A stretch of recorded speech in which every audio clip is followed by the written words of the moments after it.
He suddenly came into existence one day. This existence wondered what was the best word that could describe it.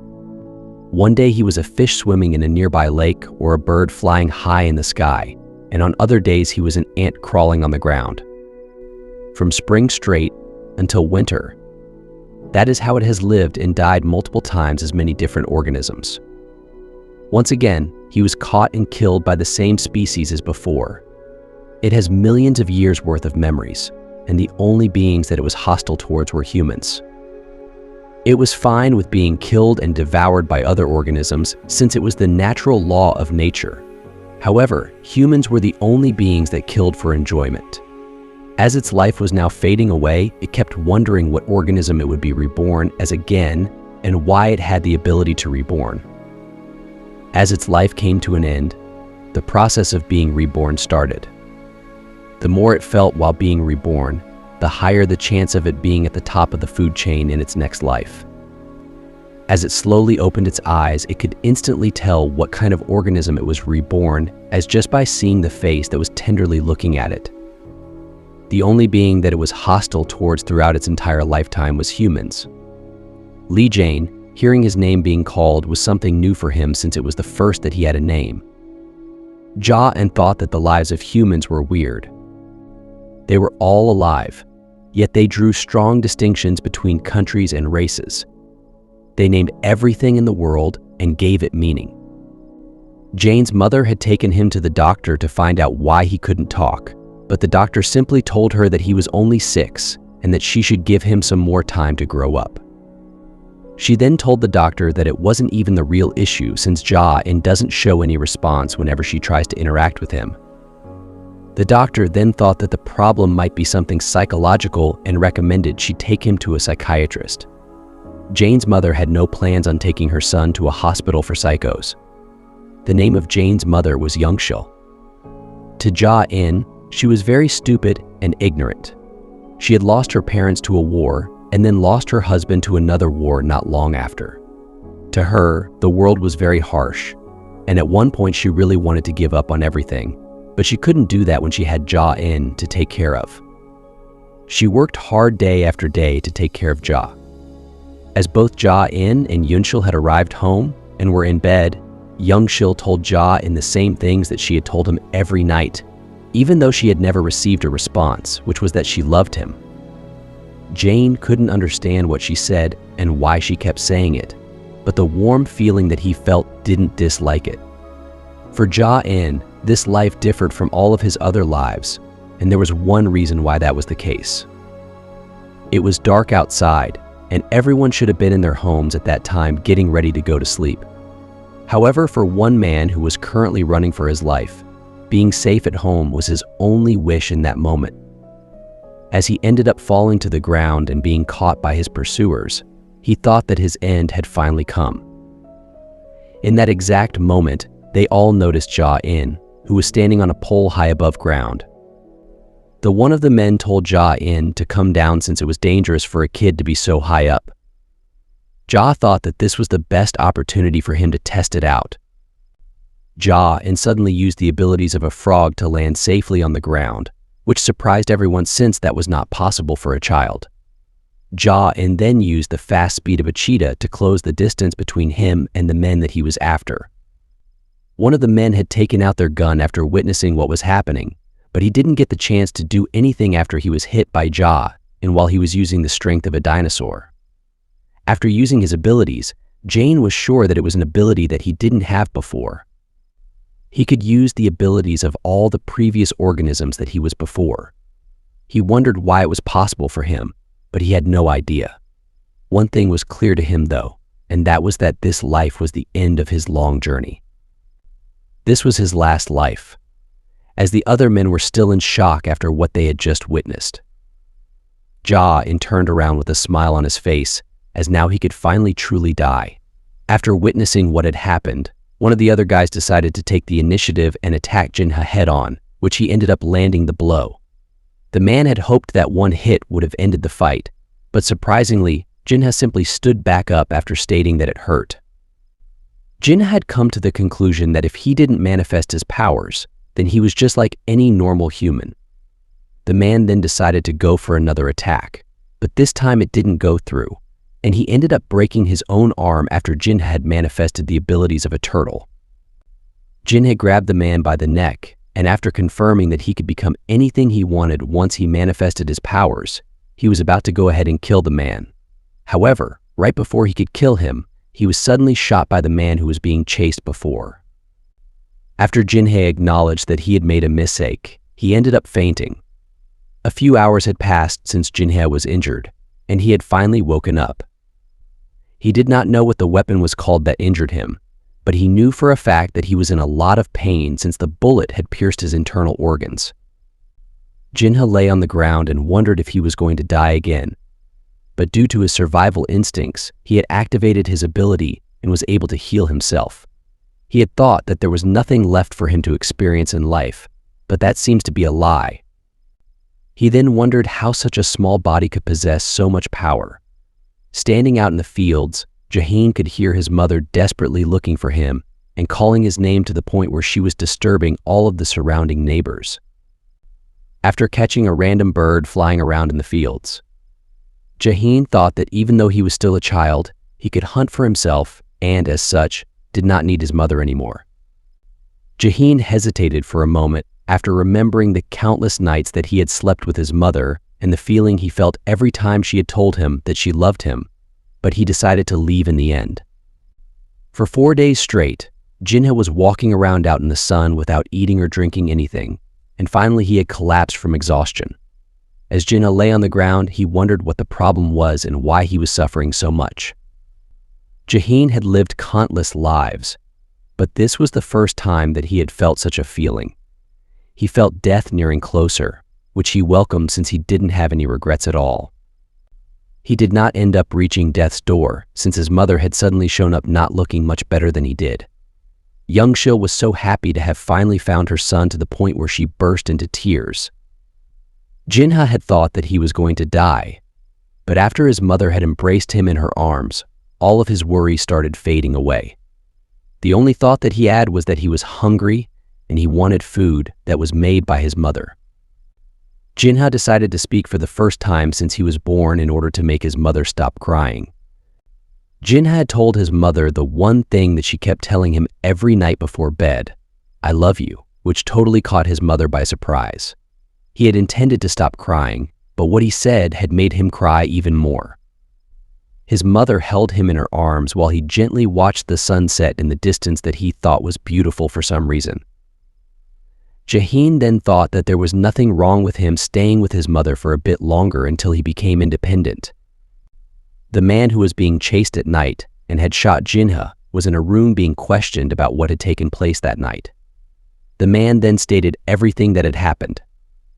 He also stated that he had killed Jaheen, but when asked where the body was, he couldn't say anything since Jaheen's body was not at the scene where he had killed him. He tried to defend himself, but the detective wasn't going to believe him at all. He then turned to the other detective who was there with him and saw when he had killed Jaheen, but the detective pretended that nothing that he had stated happened. Since no one believed what he was saying, he ended up being taken away in the end. After Jaheen had run away before, his mother always held his hands, thinking that he would get lost again if she didn't watch him closely.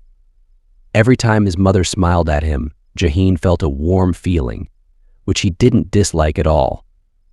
He didn't hate what Youngshil was doing for him, which could turn out to be very dangerous for him. Jaheen had ended up getting into a fight at school, and so his mother was called in. After hearing that Jaheen had gotten hit, she couldn't keep calm at all, and so the teacher tried to intervene in the conversation, but even he couldn't calm her down. Jaheen then took notice that his mother was very nice, but she was only nice to him. When the old ladies in the village would gossip about Jaheen not being able to talk and is always spacing out, Youngshil would immediately go over and interrupt them. Even when she was at the local market and someone wanted her to move, she would argue with them until they had no choice but to leave her alone. Time had passed just like that, and Jaheen had gotten used to a human's body and living like one in everyday life. Youngshil had taken a flower and put it in her and asked Jaheen what he thought, but again, she didn't receive a response. She told Jaheen that it was lunchtime and then took his hand to leave. While they were walking, Jahin asked her why she was fighting against the whole world, and she simply told him that everything she did was all so that she could protect him. Jahin had come to the realization that the one thing he didn't want to happen had ended up happening, and as a result, he had gotten attached and didn't want to leave Yungshil. He really wanted to spend more time with his mother, but their time together was soon coming to an end as he had been found by one of the detectives. Survival of the fittest, where the weak becomes prey for the strong. It was a law that applied to every single being in the world. However, there were some deaths that just could not be understood. It was now 12 years since Jahin was reborn, and he had now gotten used to living in human society. A lot had changed over those 12 years in the sense that buildings where he lived had gotten much taller and they now had straighter roads, and even factories had begun appearing, which caused his mother to become sick. Food that he instinctively did not like and had decided not to eat because it had been polluted ended up being eaten by Yunshil, which was why she had become sick. After coming home and taking care of his mother, he decided that it was time for him to go to school and then got up and left. Instead of going to school like he said he would, Jin had gone to the local market to sell some apples. While he was there, he wondered why humans had to destroy everything for their own comfort and wondered why his mother had to be the one in pain. The detective then came over and decided to buy one of his apples since they looked good.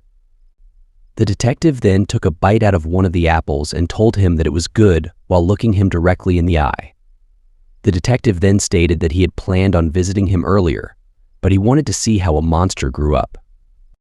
He then asked Jinha why he was pretending to be human, but Jinhan didn't respond to him at all. They then decided to handcuff him and take him back with them, and to their surprise, Jinhan didn't resist at all. The detective then asked him if he was okay being taken so easily. He also told him that he was being investigated for espionage and that if he was a spy, then his mother would be too, and that he had already sent someone to get her.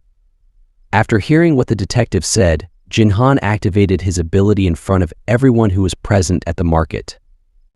He then left and headed towards where his mother was. The detective who called him a monster had severely underestimated Jinhan, and so that day he became a living disaster. The reason why humans were considered the center of the world's dispute over their weak constitution was because of language.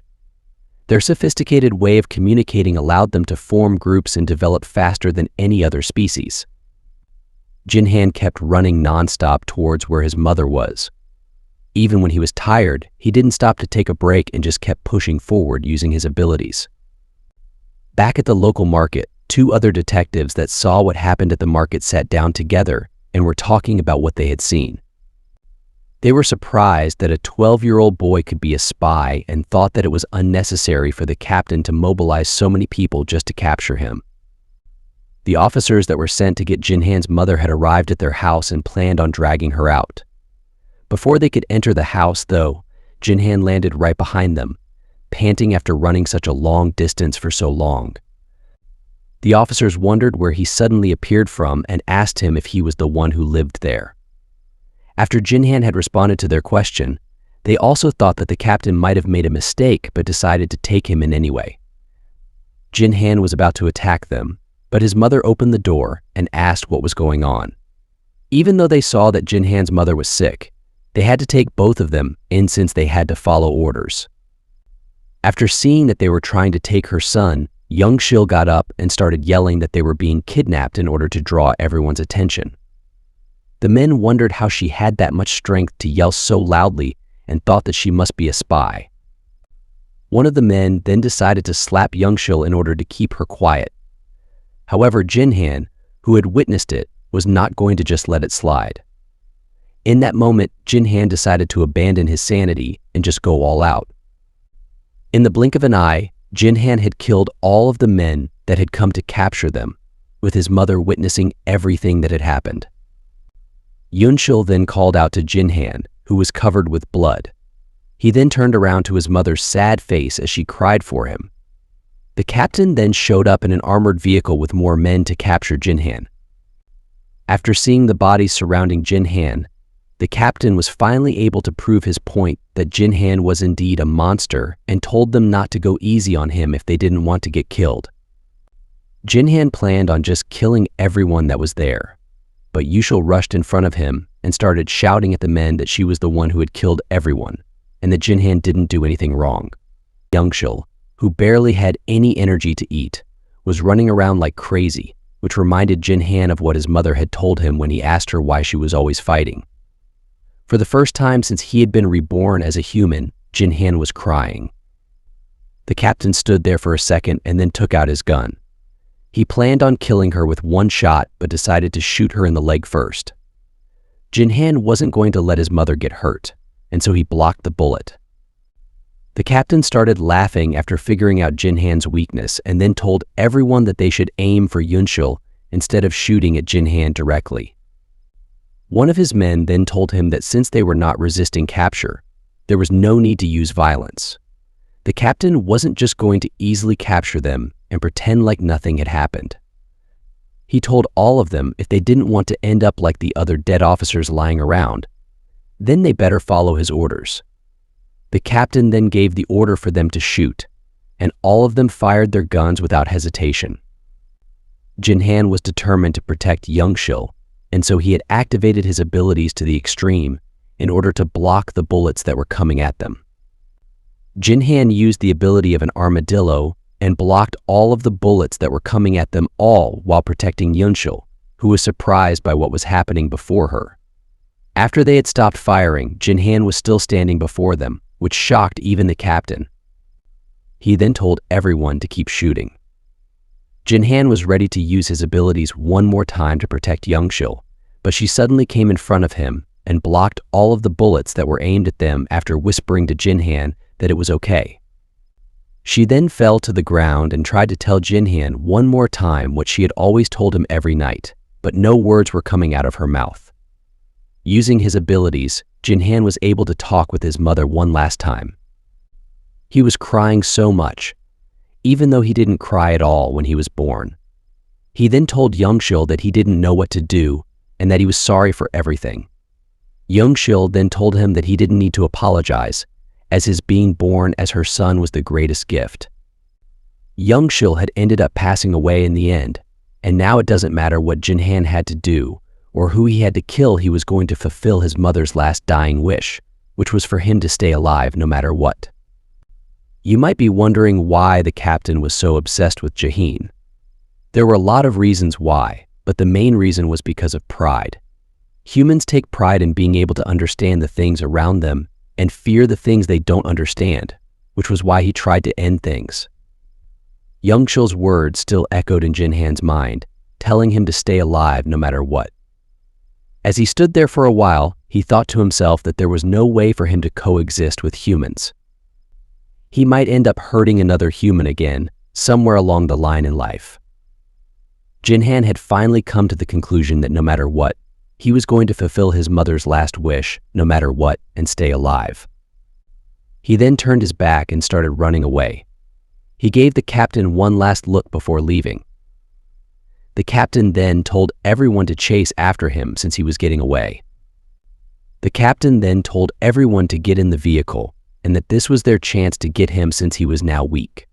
The sun was now setting on the horizon, and the captain still kept the chase going, not giving Jinhan a chance to rest at all. They chased him through the garden that was full of memories of him and his mother. Jinhan decided that he had enough of running and stopped. The captain and everyone then got out of the vehicle, wondering why he had suddenly